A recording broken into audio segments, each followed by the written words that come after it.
Hi, everybody. Welcome to English Digest. I'm Tom. Hi, I'm Stephanie. We're continuing along with our programs for the month of June.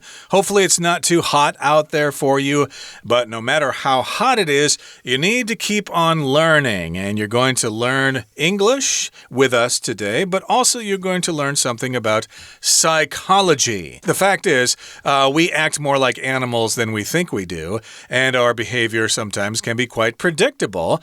And so here we're talking about the relationship between humans and animals in terms of psychology. And yet we think the same, but we have some terms in psychology that use animals as their way to describe them. It's very interesting. Some of these I haven't really heard too much about, like a flea in a jar, which we'll get to. Yeah, it's also interesting that animals are like humans in that they're social and they like to have friends and stuff like that. Right. They're outgoing. But, of course, humans have people who are not so outgoing. They're kind of shy. They're introverted. And it turns out that there are animals like that as well. There are. And they do serve a purpose for humans and for animals. We're not going to really be talking about that today, but we're using that example as a way to stress the point that animals and humans behave very similarly. And we'll talk about some of these concepts as we dive into our lesson. So let's get to it. Humans versus animals. We're not that different. Let's listen.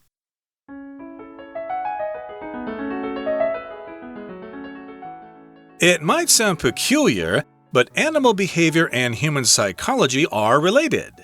The following psychological effects are only a few examples of this. Herd mentality. Everyone else is doing it, why shouldn't I? Herd mentality is named after the concept that individual sheep behave in certain ways because the rest of the herd is doing so. The same can be true for humans and is why we often fall prey to marketing schemes. If multiple friends buy into the latest trend, how long will it take to sway you too? Just like sheep, we tend to blindly follow each other, often at some personal expense to ourselves. Hedgehog's Dilemma. The closer we are, the more we hurt each other. The sharp quills on hedgehogs' backs prevent them from getting too close to each other. In order to protect themselves, they keep some distance between them. Humans don't have quills, but we do still keep our distance in certain ways, even from close partners, family, and friends. We have vulnerable emotions, and opening up to others sometimes leads us to get hurt. As a result, we may build walls to shield ourselves from emotional injury. Flea in a jar. Remember to test your limits. Fleas are lively creatures with abundant energy. They can leap up to 200 times the length of their own body. When put in a jar, they'll use this ability to jump free. If you cover the jar, though, they'll lose their motivation to escape. Even when the lid is removed, they won't try again. Just like these fleas, humans can idle in limited settings even after limits have been removed. This is why it's beneficial to occasionally re-evaluate your ideas and your limits.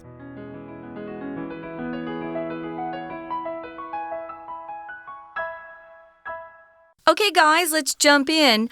I wanted to mention here with the title, sometimes if you see VS or versus, that's what it's short for, you might think they're in a competition or they're one's trying to beat the other one, like Yankees versus the Red Sox. That just means they're actually battling out to see who's the best in a particular game. But here, we often use it as well to talk about comparing and contrasting things. So we're going to compare and contrast humans and animals. We're not going to have humans be, fighting the animals or competing against them. We're just going to show how they're the same and different. And here, our author says we're not that different. We have a lot of similarities or things in common. Exactly. So, yeah, of course, humans are more intelligent than animals. For example, you can't imagine animals swiping a smartphone and looking at all the latest Instagram pictures and videos and stuff like that. But is that smart? I don't know. True, exactly. But in any case here, it might sound peculiar, but animal behavior and human psychology are related. If something's peculiar, it's something that's rather unusual, but worthy of your attention. It's strange, it's odd, it's weird. This is peculiar. It might sound a little unusual, but hey, animal behavior and human psychology are similar. They are related. And a lot of times, of course, behavior and psychology are more or less the same thing. True. This word peculiar also has another meaning, which just means it's distinctive or unique to someone. For example, I could say, wearing his baseball cap backwards is peculiar to Tom. Tom does it all the time. Well, so the bill doesn't bump into the microphone? Right, right. You know that little part at the front of your baseball cap? When we're recording, the microphone is too close. And so if he has his cap, forward, he keeps hitting the microphone. But when I see Tom, I always think, oh, yeah, he's always got his cap backwards. So, yeah, it's peculiar to him or unique to him. It's very distinctive to Tom. But here, of course, could be bizarre, odd, strange, something that you definitely notice, and that's what we're noticing here. Sometimes animal behavior and the things that animals do and human psychology or behavior of humans looks kind of similar. They are, and they are related. Yeah. So it's worth studying animals to understand ourselves. And the following psychological effects are only a few examples of this. So these are some concepts, some ideas in psychology that describe human behavior when it relates to how animals behave. So the first one is called herd mentality. Everyone else is doing it. Why shouldn't I? Sometimes people say, well, everyone else is doing it. Why can't I? I can do that too because everybody else is doing it. Hey, all those scooters just ran that red light. I can do that too. Why not? And in any case here, we're talking about herd mentality. Mentality just refers to your way of thinking, okay? So indeed, herd mentality is to behave like a herd. A herd is a noun in English that describes a group of cattle. Usually, it could be sheep as well, or I think it's also used to describe other kinds of animals. But we have lots of words to describe groups of animals, which are too numerous to mention here, but let's just talk about herd here. A herd of cattle or a herd of sheep, yeah, they tend to behave the same. Yeah, but when I would say that as a teenager growing up, my dad would always say, yeah, everyone else is doing it. What are you? Are you a sheep or are you a leader? He wanted his kids to not be followers. He wanted us to be leaders. So we didn't just copy what everyone else was doing. Usually when you get into this herd mentality, sometimes groups do stupid things. So you might want to stop and double check if what you're doing is something that really is a good thing. So don't do it just because everyone else is doing it. So herd mentality, as Tom said, it's just this concept that individual sheep behave in certain ways because the rest of the herd is doing so. That's why we always say, oh, I'm not a sheep. Because sheep just follow. Very few sheep are leaders. They just follow along, They could be walking off the cliff and they would still keep following. So the same can be true for humans. So you don't want to fall prey to marketing schemes. If you fall prey to something, it means someone has tricked you and you're probably going to be, get into a bad situation where your money is stolen or maybe you lose your savings.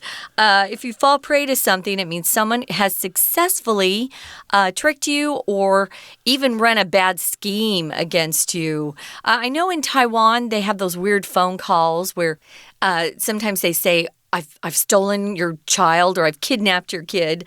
Kidnapped your child and you have to pay me. You just need to calm down and maybe figure out whether that's the case or not. Sometimes it's just someone trying to scheme and trick you out of your money. Of course, in America, a lot of the elderly people are often getting phone calls.And darn it, they believe what they're told on the phone, and a lot of them lose their life savings. My dad loves those phone calls because he just kind of plays along with them. Like he's going to believe every word they say, and at the end he tells them, "Oh, I know what you're doing, and I'm reporting you." Anyway, he has a good time with those calls. Don't fall prey to something and be a victim or don't be taken advantage of. That's what that means. Yeah, that kind of reminds me, years ago, there was this thing called the hui in Taiwan. I don't know what the translation is, but everybody was saying, hey, you should participate in this hui. You give a certain amount of money, and it's guaranteed you're going to make some money. There's no way you can lose money if you join these things. But they seem to, sometimes they were successful, but a lot of times, of course, they failed.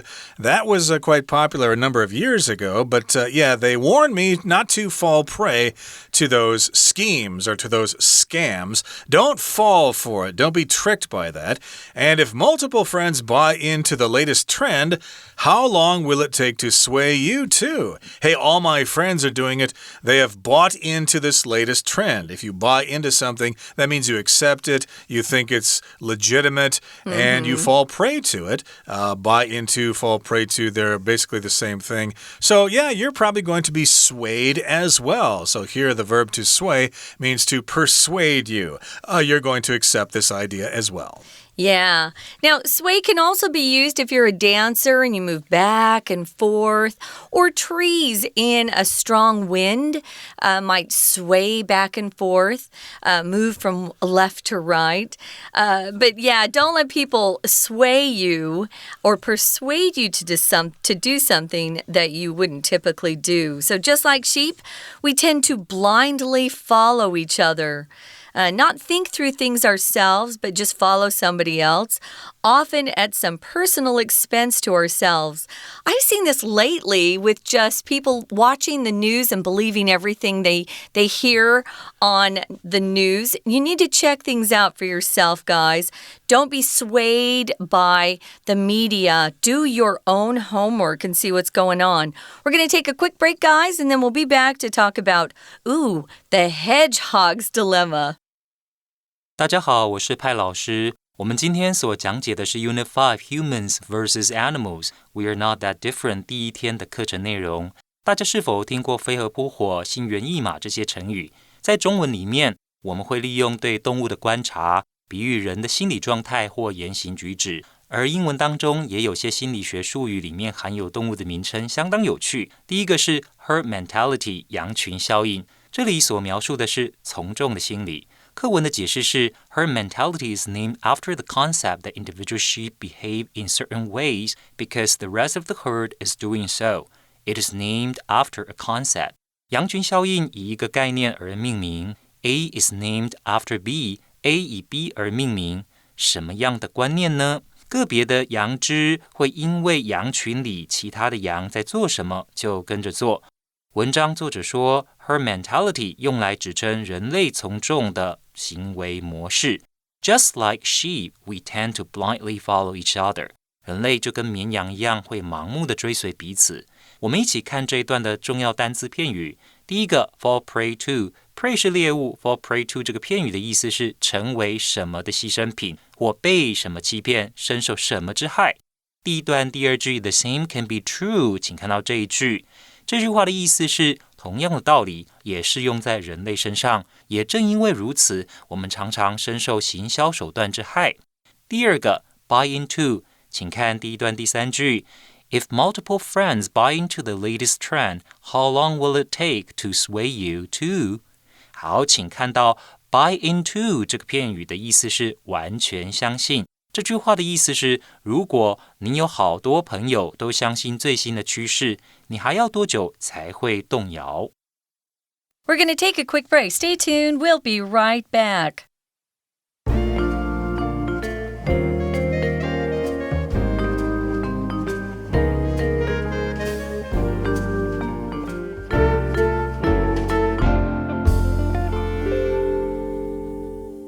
Okay, welcome back. We're going to continue talking about humans versus animals. We're not that different. And we've got some psychological concepts here. We talked about the first one, herd mentality. Are you just a sheep and doing like everyone else is doing? Or are you your own person, like a lone wolf or a lion or a tiger or something like that? And now we're going to talk about something called the Hedgehog's Dilemma. Now, a hedgehog is a cute little animal. It's kind of white and gray, and I remember seeing those at the Taipei Zoo many years ago when they had the nocturnal house, which they no longer have. But hedgehogs are kind of like porcupines. Their fur is really spiky and really sharp. So if you get really close to a hedgehog or a porcupine, you're probably going to get cut, so stay away from them. Right. So here's the advice, I guess. The closer you get to people, the more they can hurt you. That's obviously true, but that's part of life. You have to take risks to get the rewards. Sometimes you get close to people and you just have more love in your life, so there's that as well. It says here we have vulnerable emotions. If someone's vulnerable, it just means it's easy or not too difficult to hurt you or attack you or harm you. Sometimes we refer to vulnerable groups of people as being the elderly or the children of the world. They need for us to protect them because it's easy to hurt or harm them. So we do have vulnerable emotions. It's easy to get your feelings hurt. You know, maybe you're at school and you haven't been included in a group. And it just hurts to be left out. So, yeah, we do have vulnerable emotions, and we can be hurt by others when we don't get what we think we deserve or people aren't nice to us. So opening up to others sometimes leads us to get hurt. Sometimes sharing, secrets with somebody else or personal information, and then to have them later tell other people, that's very hurtful. But that's making yourself vulnerable by sharing yourself with somebody else. So as a result, we may build walls to shield ourselves from emotional injury or not get close to anybody because we don't want to get hurt. But then you don't have, as much love in your life either. Exactly. And of course, this can be a hard lesson for young people to learn. Yeah. The first time you fall in love and your boyfriend or girlfriend breaks up with you, and no matter what you do, they just don't want you back. So you can feel heartbroken in a situation like that, and it will be very difficult for you to try again with somebody else. Of course, as we say in English, there are still many fish in the sea, or what is it? There's still a lot of fish in the ocean. Yeah, there are a lot of fish in the sea. Or something like that. So, yeah, you'll have other chances. Don't let it bum you out too long. But because of these experiences, we tend to protect ourselves. Sure. And we'll be trying to protect ourselves, and we'll be vulnerable. We may not trust other people again, our friends, our family members, or stuff like that. So that's what's called the Hedgehog Dilemma. But sometimes you do need to take some chances to have better experiences in life. Now, remember, this particular concept has the word dilemma in it, and that's a situation that involves a choice between two things, and it's a very difficult decision. So, for example, if you're going to date a girl or a guy who has different political views than you, they may be a supporter of a different party, well, that might be a dilemma for you. You like the person, you think they're great, but hey, how could they support that particular candidate? I just can't deal with that. So, yeah, that's a dilemma there in which you need to make a decision, and that's what Hedgehog's Dilemma is. Are you going to try again and get close to people, or are you going to stay away and protect yourself? Yeah, dilemma. So you have a difficult choice, and it seems like maybe both sides are bad choices. Maybe you don't have any money, and so you can either feed yourself or feed your pet. Oh, that's a tough one. Anyway, yeah. But the closer you get to people, yes, the more love you have, but the more risk you put yourself into. Here's the final one. Flea in a jar. Fleas are those little tiny bugs that live on animals, usually like dogs and cats. You don't want fleas if you're a person. That's not a good thing. That means you're probably pretty dirty and haven't had a bath in a long time. So these fleas in a jar just means remember to test your limits. Don't be settled or don't get settled in a certain way of life. You need to always be pushing forward to get stronger. Some people get lazy in life. So let's see what this means. Fleas are lively creatures. They've got abundant energy. If something's abundant, it means there's plenty of that particular thing. Abundant, yeah. But if you don't have enough, yeah, that's not so good either. You lack something. So abundant energy. These fleas can leap so high, 200 times the length of their own body. That sounds impossible, doesn't it? Humans don't have that kind of strength to leap that far.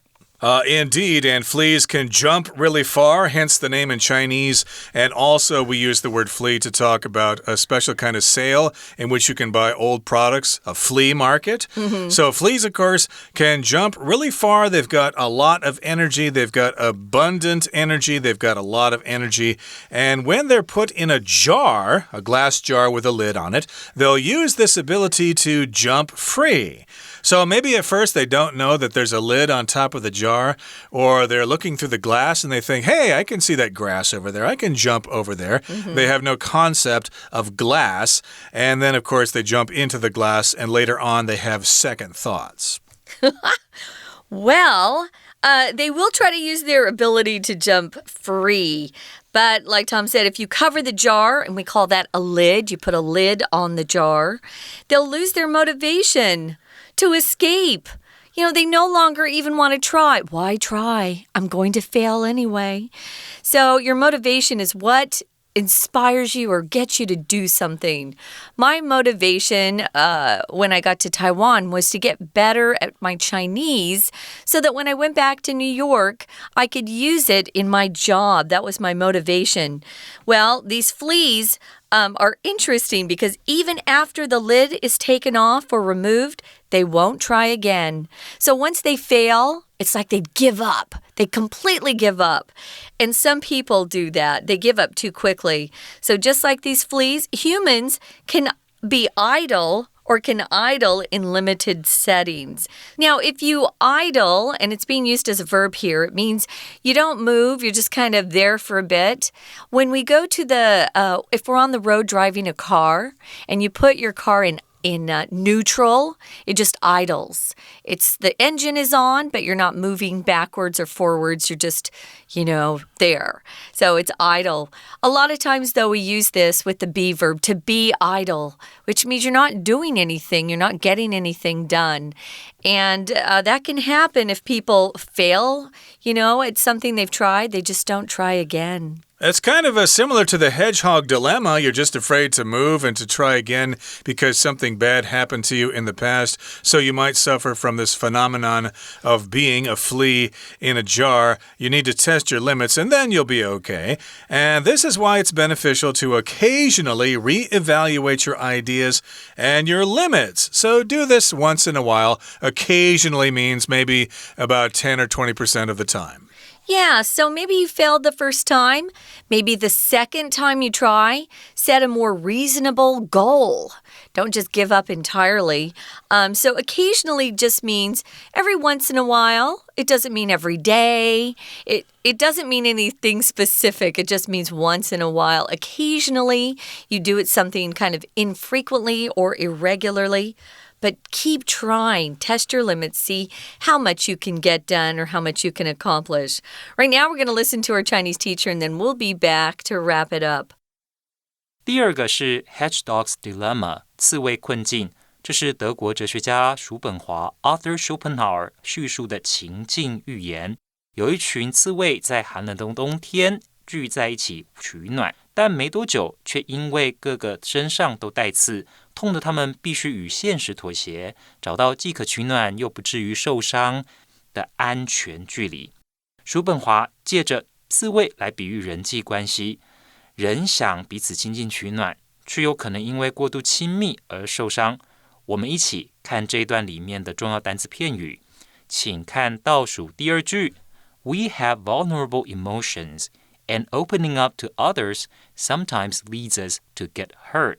好，接下来请看到这里的这一句哦，我们先注意到这边他所说的其实就是在一开始解释刺猬困境的时候所说的 The closer we are, the more we hurt each other 的道理。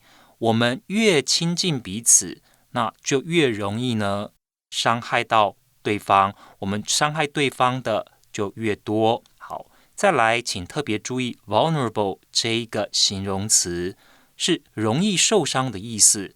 我们举个例句 Teenagers who post photos online become vulnerable to internet trolls.